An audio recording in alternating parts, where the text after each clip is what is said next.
Maybe movies. So, here we are. Home Sweet Home. Just very quickly, jumping back into Act 1. Yeah. Obviously, the night before when we get them around the campfire, and obviously we use that as the foil for the bit in the pub, but also a very much more condensed kind of, I was going to say character building, but, establishing those relationships. Well, that's what that scene does in the original film, so of course that's what we're going to do. Yeah. Just wanted to mention it so so the audience know that we have addressed that, that's all. Yeah, absolutely. But yes, we are Home Sweet Home. I take it then that means we have 2 dogs now in this story? Oh. So we've got Saxon and we've got Sam as well. Or do we want to... Well, I suppose we have to. We can't really take Sam out of the story, can we? Right, Megan. Are we taking Megan out of the story? No, I think we need to. So then we need the dog. Dogs sniffing each other's butts, but there's a lot of comedy. Like, you could even have the bit with the dog tugging on the bandages that are holding the bits in while the other dog is sniffing his butt. And so it's just this line of dog pulling things and then dog's butt sniffing and the dog muck wagging his tail behind sort of thing. And of course Bob Walker's going to be end up having to be responsible for both dogs. Right. Fags. Butts. Yeah, butts. Yeah, so in the end, he's having to look after both the dogs. We don't have to worry about him. He operates around the dogs at that point. That's brilliant, that we don't take him out of the picture, but he's there, but he's doing something. I suppose. Doing something, we can focus on the others. Yeah, we can focus on the others, because there's not a lot we can do with him. No. In some of the stuff that's coming up. So giving him that is really good, I think. Yes. Oh, yeah. Looks like pork. Yeah, no, I noticed that. That's what I thought that was. Yeah. Well, I mean, it makes even at the end, it's Shank's human, isn't it? In the basement. Yeah. You know. And you're just like, oh, jeez. Yeah, no, I was always like, oh no, they are totally eating those campers. Yeah. Which, that was the other thing I was going to mention. I take it we still have that at the start of the film, the setup for the silver letter opener for the end of the film. And it's a very brief scene, so it's not. Yeah, it doesn't take. It's away not a biggie standing out. If we wanted to play a little bit into the comedy, I know it's going to sound really silly. Instead of it being a silver letter opener, it's like a little silver baton, like a truncheon. Yes, that's even better. Yeah, yes, I'm just going to have a star.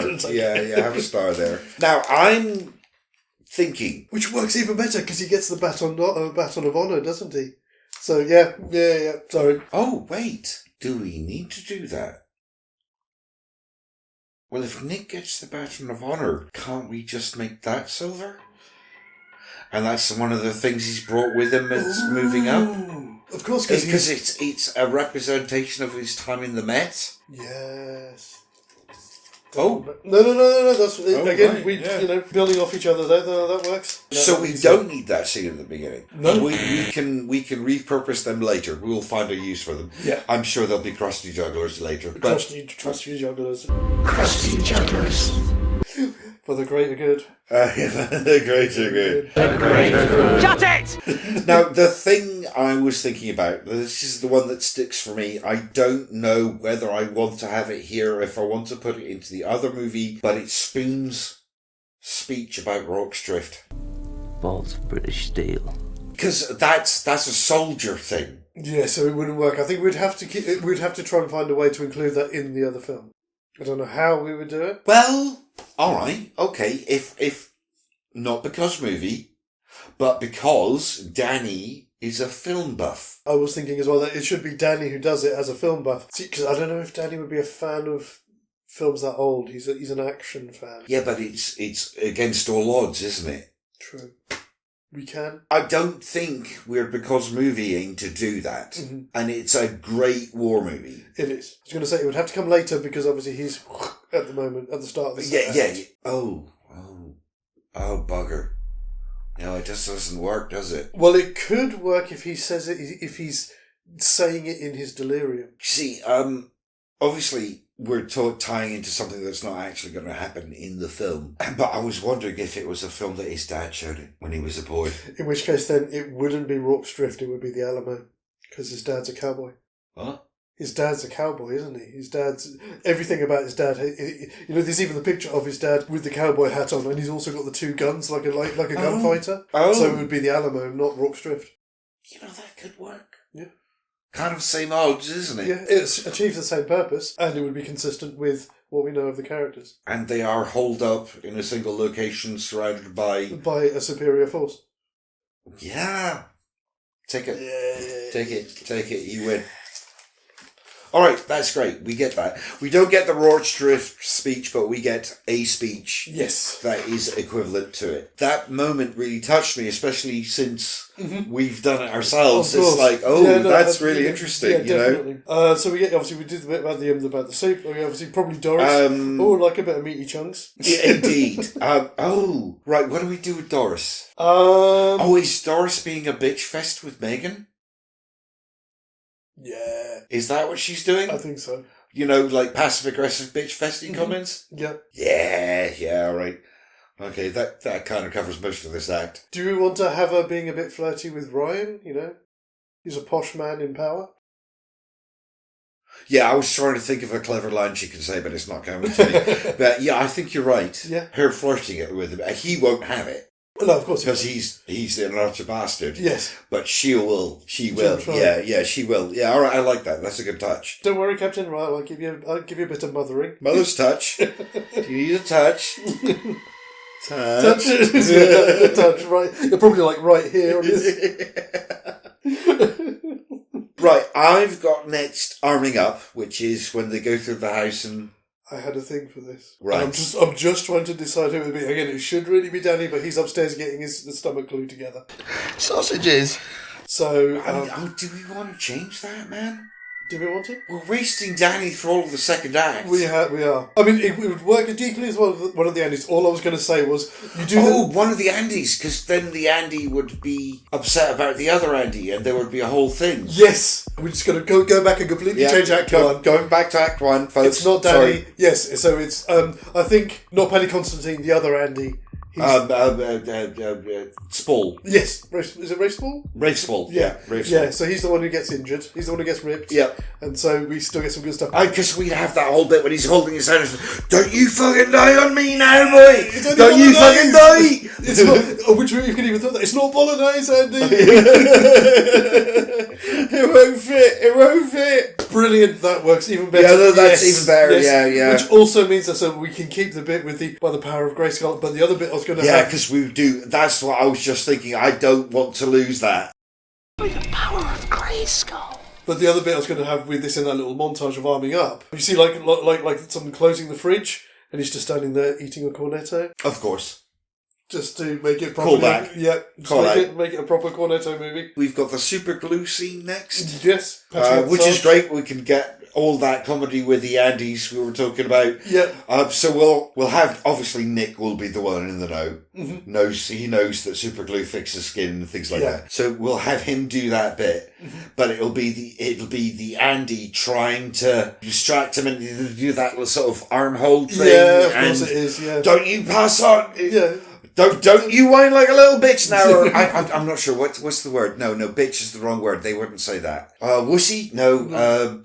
Don't go being a git. Or yes. Don't go being a tosser. Tosser, yeah. Yeah, don't you go being a tosser now, son. You stay here. Don't go being a tosser like Nicholas Angel here. No offence, mate. Yeah, I like that. That's a good touch. So Rafe Andy is asleep, is unconscious after the operation. They go back downstairs. Megan reveals what she's doing there. Right. No, I know what's happening now. Yes. So there's a bit of exposition that there's what are we going to do? We stand, we fight. Yes. How do we do that? I mean, knee-jerk reaction, you'd go Nick.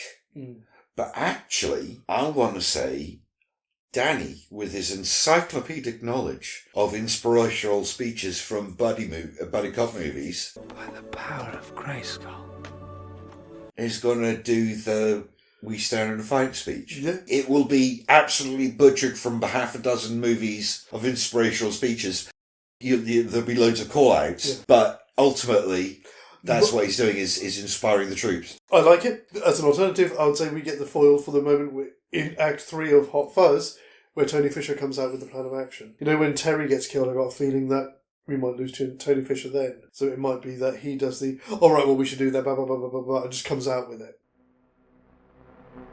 Would be an alternative. Yeah, no, because we've spent the first act and a half expressing how much of a Have a klutz and klutz and not know all he is, Yeah. and then to him have it suddenly just like come out with a plan. Yeah. Yes.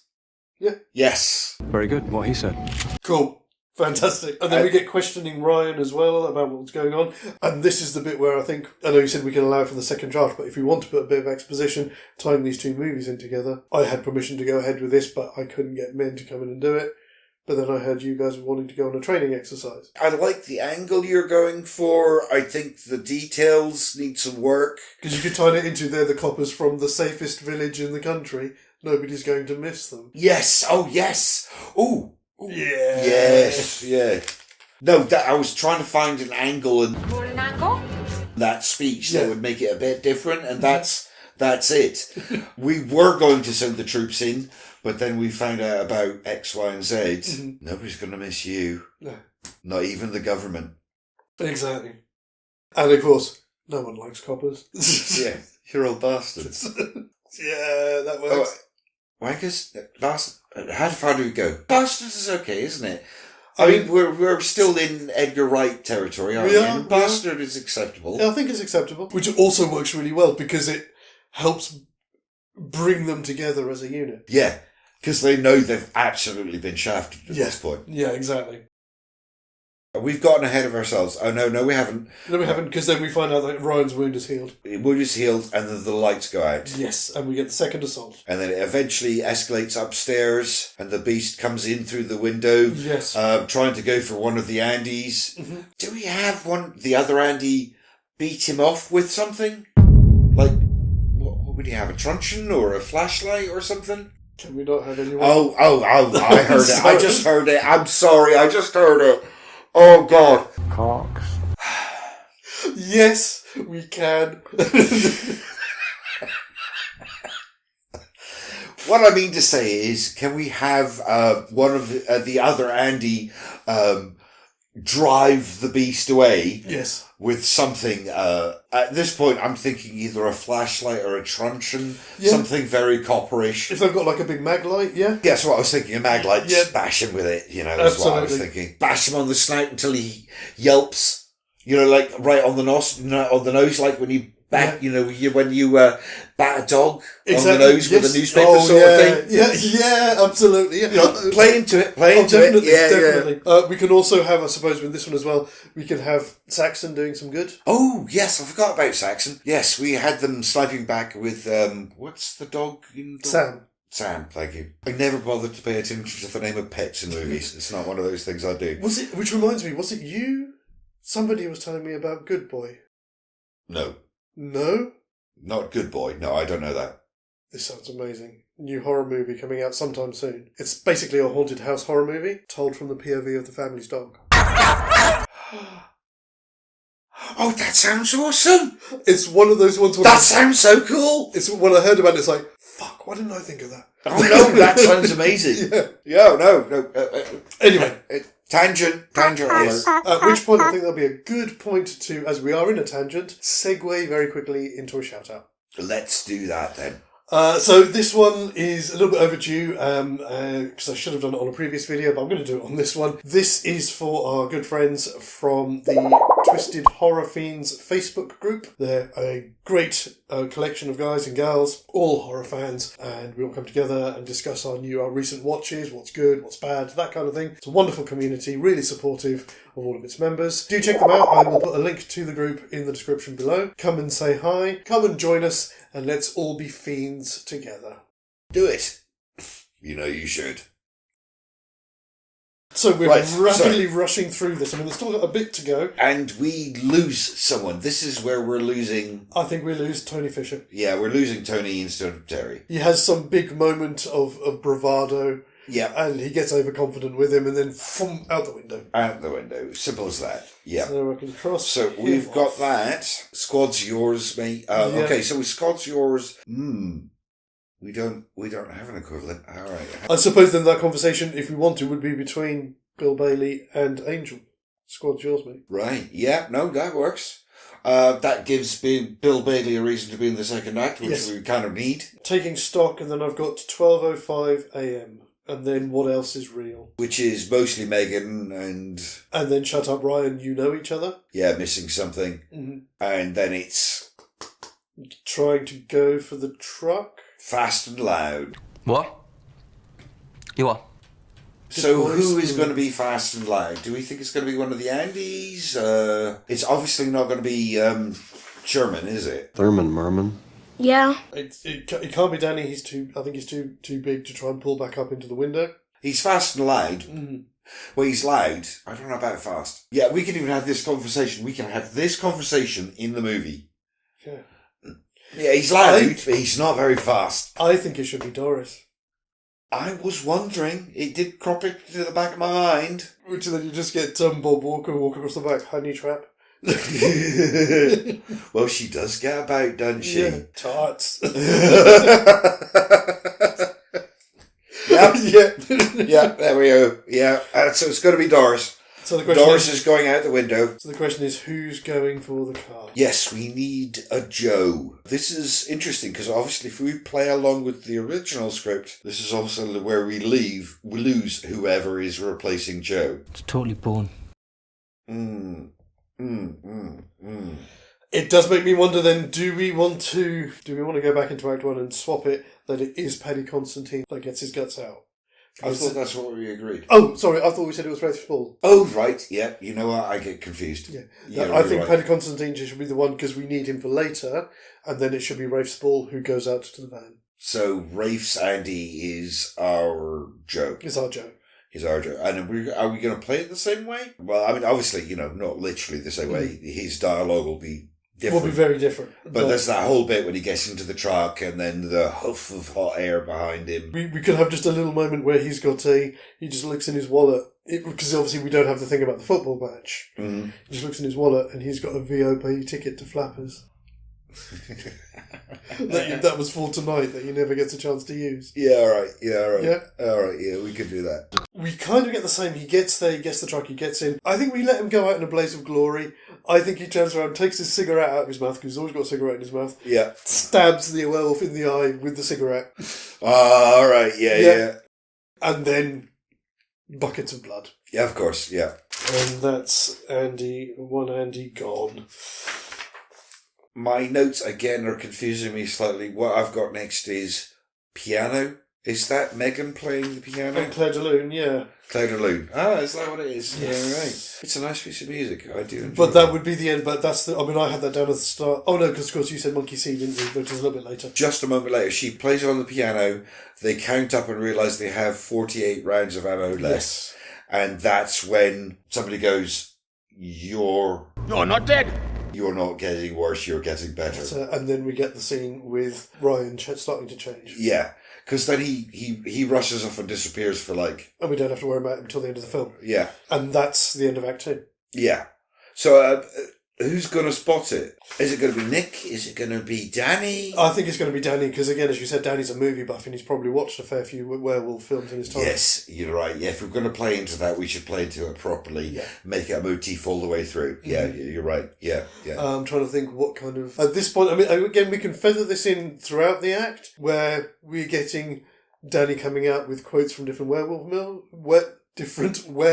movies. That would be a nice touch, yeah, to just really play into it. Yes. Yeah, truth, bait.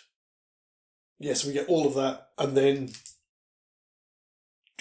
that's Act 2. That's Act 2. There we go. Xadrum is more than just curious content on YouTube. We're also a small publishing house with books covering a range of genres from 1940s pulp adventure to children's novels and even a touch of the macabre for those who like their literature on the dark side. Our titles are available in both paperback and ebook formats. Ebooks are available on Amazon, but physical copies can only be bought exclusively through our website at xadrum.com. Jeff's got enough cash as it is, so why not help us little guys grow and thrive? Links can be found in our banner and in the description to all of our videos, and we look forward to helping you indulge your itch for escapism. So Ryan steams off And it's around this time we get the return of Paddy Constantine, kind of rejoins the group, doesn't he? Yes, indeed, yes. And I suppose we get, Andy, no! Right, this is the third act. It's quite brisk. It's only about 20-25 minutes. Yes. We've got the bit when I said safe and warm, which is, that's Megan talking about the pack tactics and things like that. Yeah, and somewhere the safe and bar. warm, near to where their food source is. Do we think they're going to follow her suggestions blindly? Normally I'd say yes, but we've got a Doris, and I think we should use Doris. We've got a Doris. Yes, love. We've got a very accomplished police officer in Nicholas Angel. Plus we've got a detective. The squaddies are monkey see, monkey do. Yeah. Did he mean me or that? These are investigators. I understand what you're saying. I just like the idea that the one girl would recognise the bitch in the other girl and go, You're talking to. yeah. Agreed. Absolutely agreed. That gives more agency for Olivia Colman. Yeah, exactly, yeah. Because, let's be honest, as much fun as she is in Fuzz, she's a trope. Yes. Yeah. How she delivers it is going to be pretty abrasive, I should imagine. Yeah. As is her way. And this suddenly makes me realise I think we just derailed the third act. Not completely, but we've derailed the next 5 to 10 minutes of the third act. So do we jump the gun? Do we say that once Megan is exposed as... I'm not saying Doris knows that she's a werewolf, but that she's exposed, that she does the whole, maybe I'm just a bitch speech. Yes. Mm-hmm. I think so. I don't think in this situation we give her the chance to finish the speech. Oh, okay. So where do you see it going? I think we get that build up and it's that's that really kind of quite well delivered soliloquy almost that she starts to go into. And I know we don't have a wet floor sign, Nothing like a bit of girl on girl. but Doris just picks up a pan or something and just BAM! And just bats her in the face. There's a whole bit in the first act when they're going through the house looking for weapons and somebody starts waving a pan. Yes, yeah, so just that. Yeah. And she just knocks her out. We could check off gun that one. Extra brownie points for that one. Definitely. Yeah, somebody gives her the pan and she kind of goes, and throws it aside. And then ends up picking up and knocking her out. At which point we get the house outside and they attack en masse. Which is kind of nice because it means that we can then end up with a different ending because we've still got... Oh no, we haven't got the truck in the thing anymore, have we? We haven't? No, we haven't got the truck. So we haven't got the truck in the barn, but we do still have the gas canister. We can possibly bring that into play here in our ending. Yeah, okay. So the question is, how is this going to go? Because people are about to start dropping very quickly. Yeah, flies. What Yes. I was thinking of. Cocks. Somebody has to do that. I hope I give you the shit speech. I want to say it's... What's his face with Saxon? Bob Walker. Bob, yeah. Yeah. I can imagine... Yeah, I hope I give you shit. It's a shame we haven't got David Bradley in there as well. Yeah. Shit. I hope he gives you the shits. I mean, we could even have that if you've got him and Danny fighting in the kitchen or something. I'm going to give you the shits. And then Danny just automatically says it. Just translate. Yeah.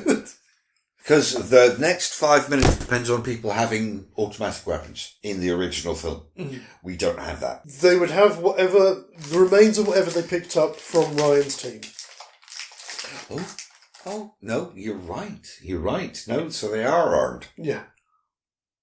Okay. Unfortunately, we don't have the sword because that's stuck inside Ryan, which is a real shame. But again, this is where Nicholas Angel finds the truncheon, do you think? It's kind of like in the action of everything he's forgotten about it, because otherwise it would have come into play earlier. Well, you know there's a bit when they end up upstairs and one's in the kazi and one's in the bathroom. Yeah. And they sort of punch through the wall. And then they punch through another wall into a bedroom. What if that is where... They've stored all their stuff? Yeah.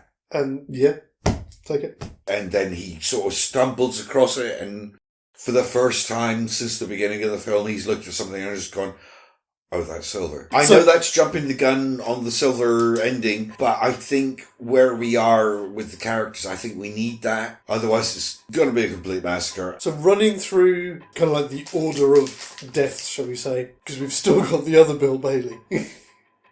Oh, have we? Yeah. Yeah. Because we've jumped the gun a bit with not doing the stuff with the bar. I don't know. Pub? We have an extended battle sequence which we see people... Oh, yeah, you're right. Yeah, Yeah. we've got like an extra 5 to 10 minutes there, haven't we? So you've got there an extended battle sequence of them encroaching into the house and people being picked off one by one, down to the people who end up upstairs. I think it's going to have to be Paddy Constantine is still up. Nicholas Angel isn't up there. Obviously, if we're putting Paddy in place of Sean Pertwee, he's the one who's in the Kazi. Do we want to allow that Nicholas and Danny are still together? That they kind of like joined at the hip a bit? Yeah, we've kept him alive. We are not yet breaking the rules. No. We are, so they would be like our last three as opposed to the last two in the original film. Yeah. Which means then we can have death sequences for Bob Walker. I want to say when he does the bit about... I hope I give you the shits. And you see him kind of get killed by the two werewolves, you see Saxon run up and just bite one of them on the nads. I was thinking exactly that. Yes. Yeah, that works. What about Doris then? Do you think then Megan jumps up, starting to turn and takes out Doris? I thought we had Doris. Oh. She knocked... Yes. How mean do we want to be at this point? We can turn the tables, I think, at this point by having... Obviously, we had the bit she knocked Megan out, tries to get away, and then Megan comes back mid-transformation. How's this for a bit of girl-on-girl for you?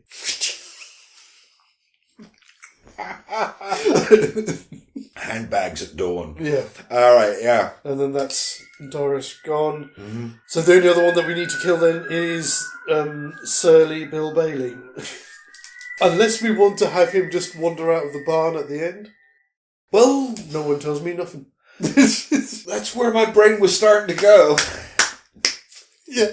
Like him being oblivious in the middle of all of it and just like wandering out at the end going, nobody tells me nothing. Yeah, okay. Yeah. Yep. So we know how we end the movie. We do, Yeah. So we get them upstairs, that kind of plays through. Obviously they're not all going to get into the wardrobe. But we did have Nick discovering the silver truncheon. We did, yes. So we've got a turn in the tide of things. So maybe it's you two get in the wardrobe. Yeah. And you'll sort of stand off against... And he can't quite close the door because of Nick Frost, can't quite fit. Suck it in, Danny. We could even just say that rather than doing the thing when he shoots the floor, that it's just the two of them, that bit of the floor, because there's an old cottage, it's just weak and the whole thing just, yeah. That would be quite nice because you get them coming through the door and then just the whole floor goes and they all drop down into the kitchen. Oh yeah! That's even better. Yeah. Take it. Yay! And then obviously they find the remains. Are we saying that Saxon survived? Or is he probably going to be taken out? They didn't kill the dog in either version of the movie. They didn't. So what we could have is then maybe Saxon drives off Sam. Because Sam's obviously their dog. Which way doesn't react to them. So Saxon chases Sam out of the cottage. Yeah, that works. This is where we get our swan song moment for Paddy Constantine. Yeah. You know what's going to happen, mate. Don't go being a dick now. Get down into the thing. Yeah. So we've still got Danny and Nick alive. Yeah. Which means if we want to, we can still have the bit at the beginning with the campers. Because obviously Nick's got his truncheon, but then there's also a silver letter opener for Danny to find as well. That's even tardier. Yeah. And then you can have a repeat of the power of Grayskull. Yes, because he gets knocked back and he's like, oh, yeah. Oh, that's perfect. By the power of Grayskull. So then it's Danny and Nick against Ryan. I want to say... give me a second here. Because as I said, we've still got the gas cylinder, so we should factor that in. I know Sergeant Wells in Dog Soldiers does it with the oven, but I think we should somehow figure in the gas cylinder whether he finds a gun with the last bullet in it and gets the shot off on the gas cylinder. You could still have pulled the pipe on the oven. Yeah. But yeah, it shoots the gas cylinder as well, so the whole thing, so it's over the top. Like when the constabulary blows up at the end of Hot Fuzz. Yeah. It's completely over the top. Yeah. Even more so now. Yeah. Let's go that way. And then it's just Danny and Nick come staggering out at the end. I want to say Because obviously it's the two of them standing against it, but he's still a werewolf and he's got a bloody great sword in his face. Mm-hmm. So we're definitely going to get that bit with the sword in his mouth sort of thing. Oh, Jesus. It makes me cringe so hard. It would be British to be the truncheon. He could get stabbed in the shoulder with the knife, but... diverts his attention, but then it's Nick that gets ultimately him with it's just being beaten down by a silver truncheon. Yeah. So you get them down in the basement, they have a bit of a set to... He knocks Danny out of the way by the power of Grayskull. While he's doing that, he grabs hold of Nick. You get the bit with the sword in the mouth. Mm-hmm. Danny runs up behind him, stabs him to divert his attention. As he swings round, Nicholas grabs the truncheon, starts hitting him, and then it's, "You have the right to remain silent!" Oh! Yeah. Yay. Take it. There it is. Cool. Take it. Take it. That's brilliant. And then we get our ending. We then, as they're kind of staggering out, you see Bill Bailey come out of the barn like 50 metres away. No one tells me nothing. We cut to credits, but then during the credits, I suppose, do we still get the bit because with all the photos? Well, it's up to us. Because the bit that I was going to actually say, and to tie it back into the fact that these two movies are linked, the headline is "Shocking News from Sanford, Gloucestershire." Okay, yeah. That's the headline. Doesn't say what it's about. Just, shocking events in Sanford, Gloucestershire. Come back next week and see our new movie.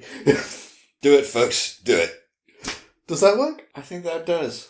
I think that does. I wasn't sure how this was going to go. I really wasn't. I know I've said that many, many times before, but I was a little worried about this one. But no, that came out pretty good. It did. Yeah, I must admit, That's why I thought this would be the better one to do first. As I said, the plot is a bit more linear and it's an easy one it's simpler. Yeah, and the next one's going to be more difficult, I think. Oh, yeah, baby. That is nothing, man. This is about to go off. This is movie number 1 for our September offering, and we will be back with the second in our theoretical movie double bill, which is called Hot Soldiers. Oh, baby, I'm so hot. Which sees Sean Pertwee and his platoon, or his squad, should I say, taking over policing duties in the safest city in the UK. Indeed. What could possibly go wrong? I have no idea. Until next week, guys, as always, please look after yourselves, look after one another, and take care. As always, guys, TTFN. Nobody tells me nothing. Ba ba ba ba ba ba ba ba ba ba ba ba ba ba.